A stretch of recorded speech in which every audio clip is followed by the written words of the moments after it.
this is a market we're going to. Walking in, I really highly suggest you just hold the camera down by your side like it's off. They're very strict about no camera policy.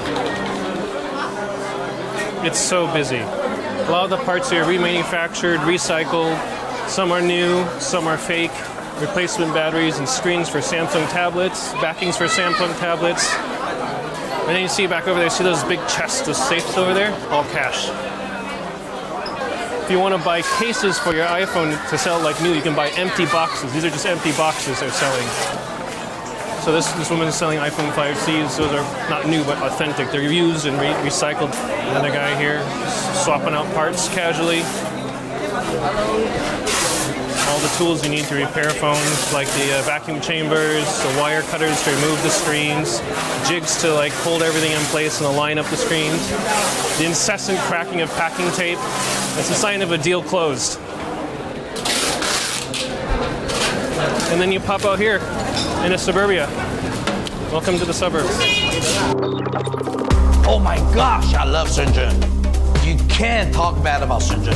Shenzhen started from a fishing village. From 300,000 to 10 million. 14 million. 20 million. No cities in the history of human civilization as we know was able to do this. 成功就是要拓荒，就是要突破这种盘根错节的束缚，进行改革开放。 Shenzhen is creating more millionaires than any other cities in China. I mean, they can do everything. It's the factory of the world. People don't understand this. It could be Europe, US, anywhere else. You're about 9 months behind us when it comes to technology, and that's just a fact. The model that is being developed in Shenzhen can actually be quite threatening for models that had already been established and very successful in other parts of the world. I do think that the core tenets of sharing IP that they have is extremely enabling. It's a cultural change. It will take a while, but the future is possible.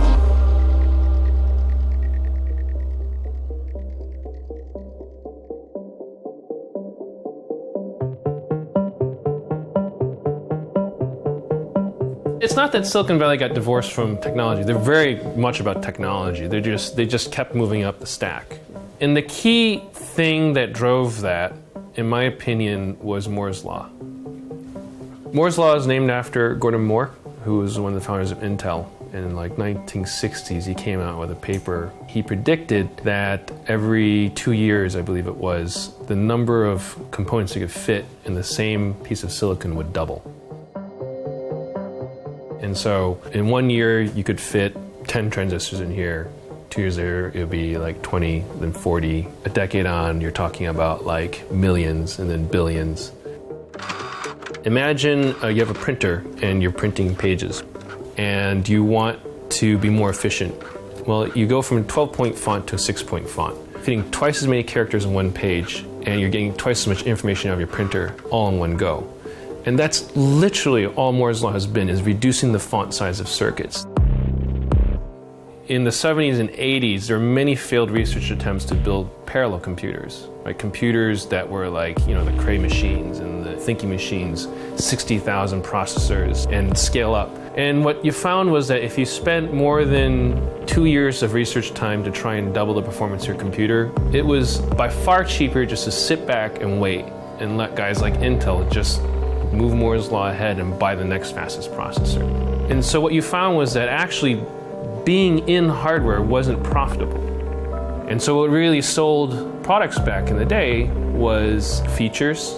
Well, one of the things you can do with Windows 98 is similar to the web. You can navigate on your hard drive using the backwards and forwards buttons just like you would on the web. The first generation of Windows that would come out and a new generation would be so slow, it'd be completely unusable. And then 2 years later, like, oh, it's actually kind of okay. And then 4 years later, it's like zipping along. It's not because Microsoft made it faster. The computers got faster for free.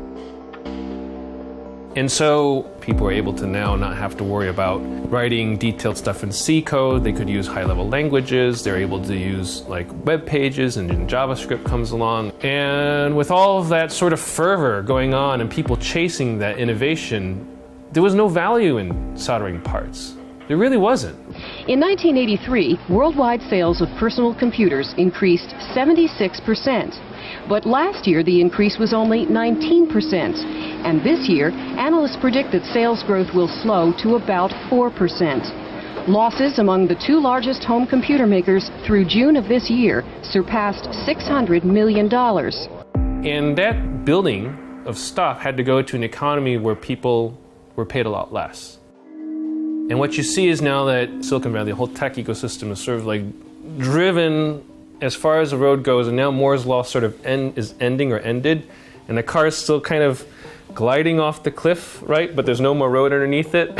and they're like, like computers just aren't getting that much faster anymore. And so now you're seeing people going through a phase of optimization, which is great. But at the same time, people are like, okay, well, how do we differentiate my product, right? Like, optimization sucks. That's not a great business model. Because now we have supercomputers in our pocket. Now the question is, what do we do with it, right? And what does that thing in my pocket not already do? And so people are realizing there's niche markets for hardware. We need to have a small accessory. You're going to have like my Fitbit, all these little things, my little digital locks, my smart homes, my sensor networks, the IoT sort of stuff coming up. And they say, great, we need to figure out how to build this. And now they're coming back to this ecosystem and being like, oh, you guys know how to solder. We forgot about that. That's really good. Can you help us build these things?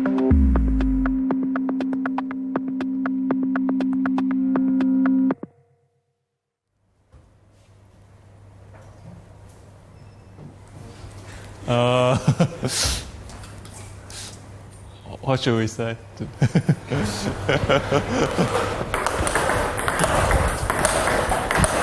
When I was 18, the first time I go to US, I use a trash can and like wood, vacuum cleaner, build the very first ping pong robot.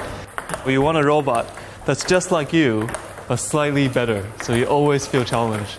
I dropped out from university after first year of college, decided to go for this path. And it's really nice to be in HAX because HAX is the best educator and help you grow. God! HAX is a hardware accelerator, the world's first hardware accelerator.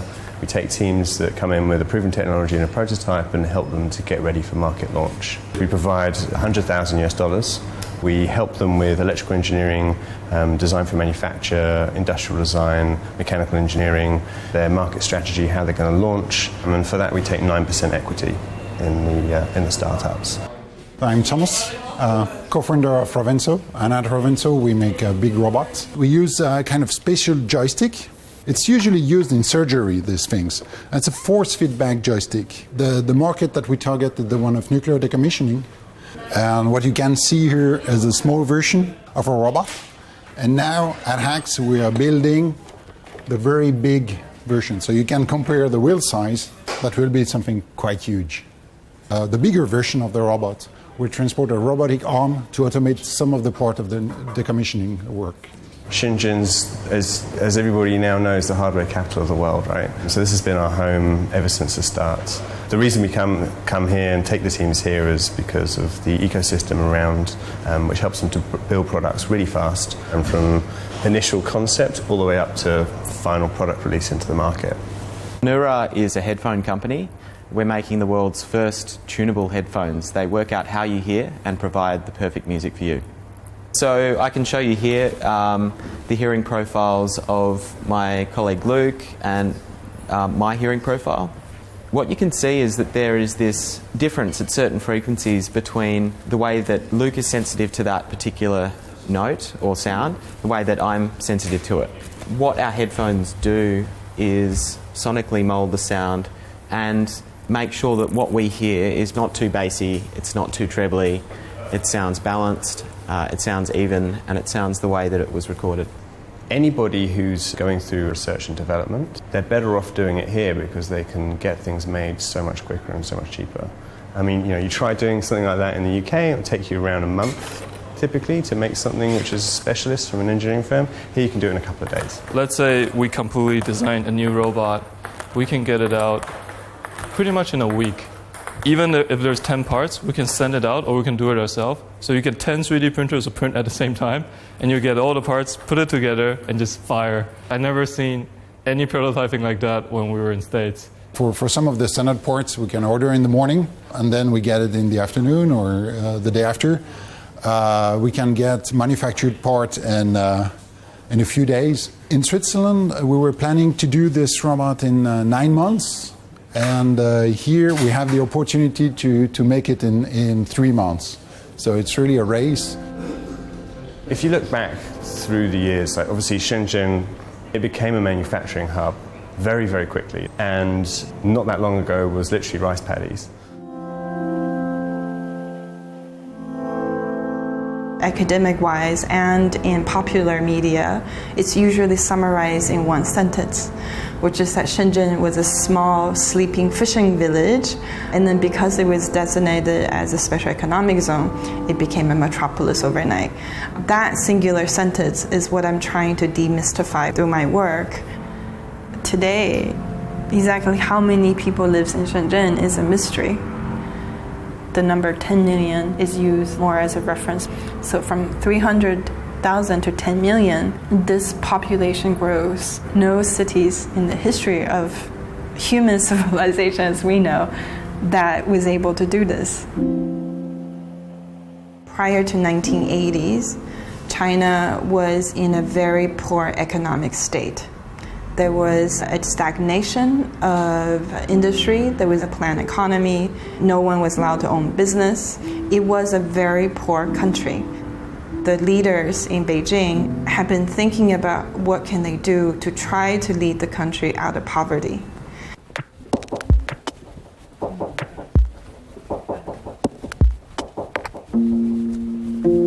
当时的这个整个的大陆这边的经济受这种极左思想的束缚。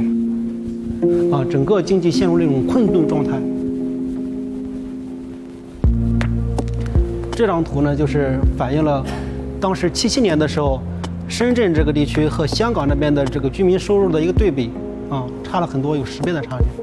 这个人民生活越来越差。这个呢，就是很有名的这一句话，就是邓小平在他来调研的时候说呢，这是政策有问题，不是部队能管得了的，所以我们要调整这个政策。 才实行了改革开放。 They set up the 4 special economic zones, each of them next to a already developed economy. The ambition was simply what can the country do to generate jobs, to generate economy, to feed the people. Essentially, it was a very actually modest intention. Under the planned economy, there was a social safety net. Every person was rationed with food coupons, clothing coupons, electricity coupons. It was only in Shenzhen you can buy a piece of bread with money. To be willing to come to Shenzhen, to the special economic zone, to try to create something else, it attracted people who wanted to have more freedom. 这张照片呢是当时的一个工厂华强那个南洋电子厂。 这张照片好，就是当时的工人正好要去上班这个就是当时人们生活面貌的一个反应因为深圳人民对邓小平的感情很深没有小平就没有深圳。当时92年，小平又一次来深圳视察所住的那个宾馆的房间的情况。这一台是深圳的第一台 ATM 机，你把它钱塞进去，马上会出来一个金额你把那个钱 整理好之后呢，写一张条，多少钱，带到这个窗口里面去，后台人员给你处理。它并不是说像现在，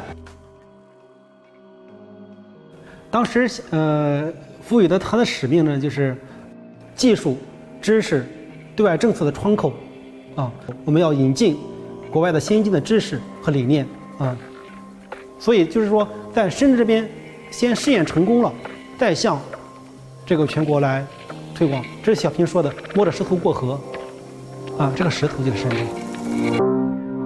What to me what's remarkable about Shenzhen is that even the planners themselves would tell you that the city evolved in a way much bigger and faster than they would have predicted. I think it's overly generalized to think that Shenzhen was nothing and then with this set up special economic zone suddenly it became a city. It didn't. There is something else that's not answered simply by top-down planning. I think for the past 100 years, the Industrial Revolution put us into smaller cages. Hundreds of years of consumerism has cued a lot of creativity. We have been investing in open source solutions because we know that when there are standards and when there are open source offerings, that the pace of technology innovation and the pace of technology adoption accelerates. China's middle class is the size of the entire United States population. So even if a small section of Chinese people had risen to the upper middle class, it's big enough to create a movement in China itself. That whole movement is now making more sense to me.